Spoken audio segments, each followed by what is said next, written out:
अस्सलाम वालेकुम नाजरीन, मैं हूं जमशेद अंसारी। नाजरीन, आज 30 अगस्त 2021 है और नाजरीन आज की इस वीडियो में चंद एक्सक्लूसिव डिटेल्स और इंफॉर्मेशन आपकी खिदमत में पेश करने जा रहा हूं। और वो डिटेल्स और इंफॉर्मेशन चेयरमैन नैब की तनख्वाह के हवाले से है। और नाजरीन, तनख्वाह के अलावा चेयरमैन नैब कौमी ख़जाने से और कौन कौन सी मराआत वसूल करते हैं, ये तमाम तर डिटेल्स आज की इस वीडियो का हिस्सा होंगी।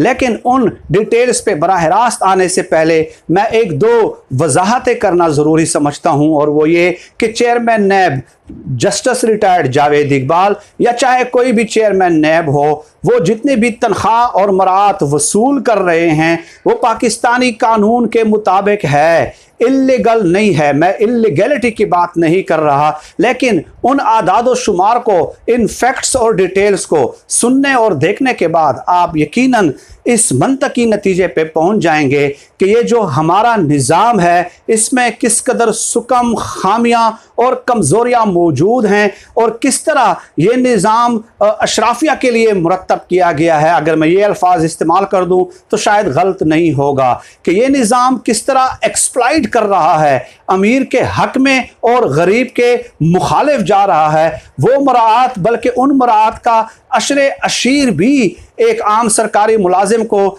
बल्कि रिटायरमेंट के बाद 17-18 ग्रेड के ऑफिसर को मुयस्सर नहीं होती, जिस तरह के आला पोजीशंस पे अपॉइंटेड चंद लोगों को ये मराआत हासिल हैं। तो ये वजाहत ज़रूरी थी, इल्लीगल नहीं है, निज़ाम एक्सप्लॉइट कर रहा है, अमीर अमीर तर और गरीब गरीब तर होता जा रहा है। अब नाजरीन डिटेल्स पे आते हैं, तनख्वाह और मराआत वो कौन कौन सी वसूल कर रहे हैं। नाजरीन, chairman NAB justice retired Javed Iqbal साहब जो तनख्वाह कैश में वसूल करते हैं वो माहाना बनती है 24 लाख रुपए।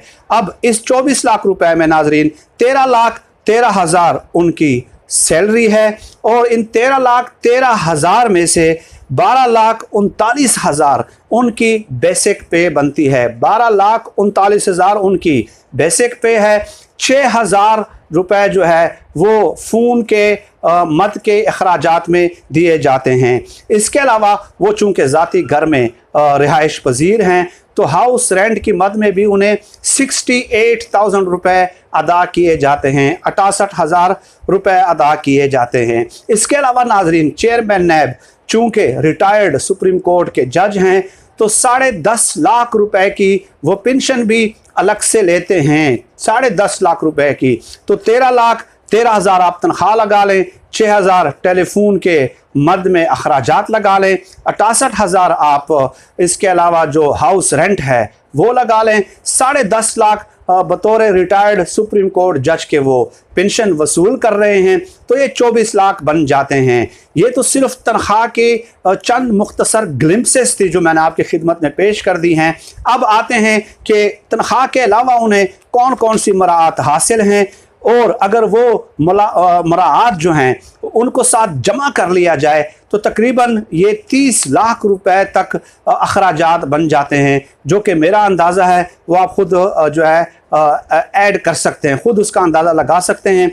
चेयरमैन नैब अगर गवर्नमेंट के, हुकूमत के मकान में रहते हैं तो उसके तमाम तर यूटिलिटी के अखराजात और मेंटेनेंस के अखराजात जो है वो हुकूमत बर्दाश्त करेगी। यानी यूटिलिटी में बिजली, गैस, टेलीफोन, ये तमाम अखराजात हुकूमत बर्दाश्त करेगी, और मेंटेनेंस के अखराजात भी हुकूमत ही बर्दाश्त करेगी। अगर ज़ाती मकान में रहते हैं तब भी ये तमाम यूटिलिटी और मेंटेनेंस के अखराजात जो है वो हुकूमत के ज़िम्मे होंगे, और हुकूमत वो अखराजात उठाएगी और बर्दाश्त करेगी। इसमें एक बात और भी याद रख लें नाज़रीन कि बिजली का बिल चाहे हज़ारों में है चाहे लाखों में है, जितना भी आ जाए, गैस का बिल चाहे हज़ारों में है चाहे लाखों में है, जितना भी आ जाए वो सब का सब हुकूमत के ज़िम्मे होगा। इसके अलावा एक ड्राइवर भी उन्हें दिया जाता है।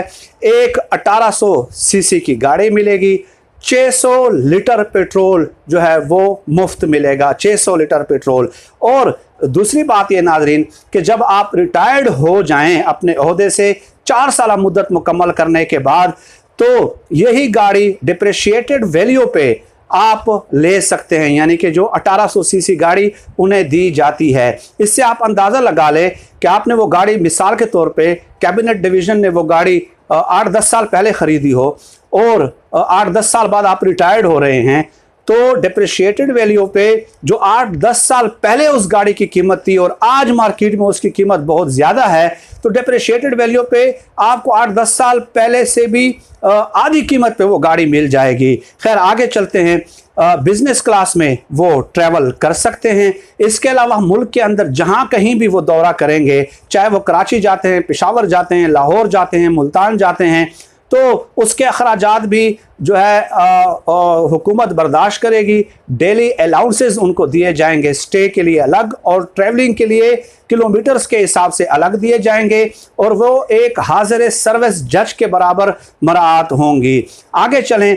Chairman NAB justice retired Javed Iqbal साहब, चूँकि सुप्रीम कोर्ट के रिटायर्ड जज हैं, तो उस मद में 45,000 रुपये तक जो मेडिकल अलाउंसेस दिए जाते हैं वो उनको अलाउ हैं। लेकिन चेयरमैन नैब की हैसियत से 100% मेडिकल के अखराजात हुकूमत बर्दाश्त करेगी।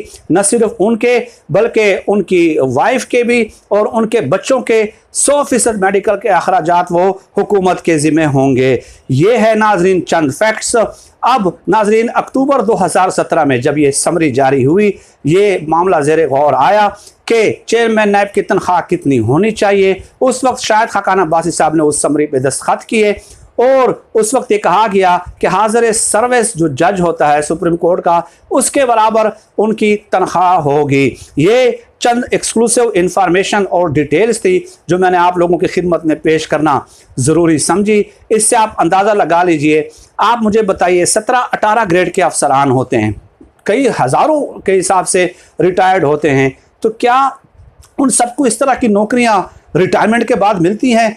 मराहत इस कदर हासिल होती हैं या नहीं होती?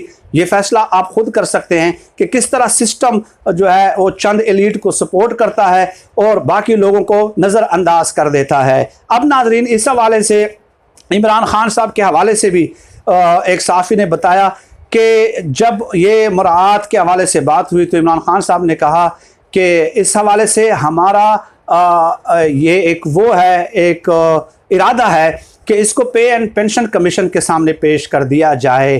पे एंड पेंशन कमीशन के सामने क्या पेश करना है? पेश ये करना है कि जब इस तरह के लोग रिटायर्ड होते हैं, जिनकी pension already 8-10 lakh, 10.5 lakh pension है उनकी, तो वो अगर किसी और आला ओहदे पे दोबारा आते भी हैं, लेट्स सपोज चेयरमैन नैब के लिए अगर आपको रिटायर्ड सुप्रीम कोर्ट का जज चाहिए, रिटायर्ड सुप्रीम कोर्ट का जज, आम 17-18 ग्रेड का ऑफिसर अगर आप नहीं ले सकते, तो उसमें फिर ये कंडीशन सेट कर दी जाए कि आप दोनों में से एक मराहत लेंगे, यानी या तो बतौर रिटायर्ड सुप्रीम कोर्ट जज के 10.5 लाख आप पेंशन लेंगे, या फिर चेयरमैन नैब को जो मराहत और तनख्वाह हासिल हैं वो आपको दी जाएंगी जब आप इतने बड़े ओहदे पे रिटायरमेंट के बाद आ रहे हैं। क्योंकि इस तरह दोनों मराहत हासिल करना ये इस गरीब मुल्क के और इस गरीब कौम के टैक्स पेयर्स के साथ मेरे ख्याल में इंसाफ नहीं है। तो एक का इंतखाब करना होगा। हाँ, उस सूरत में जब आप रिटायरमेंट के बाद पहली तनख्वाह से भी ज़्यादा मराहत के साथ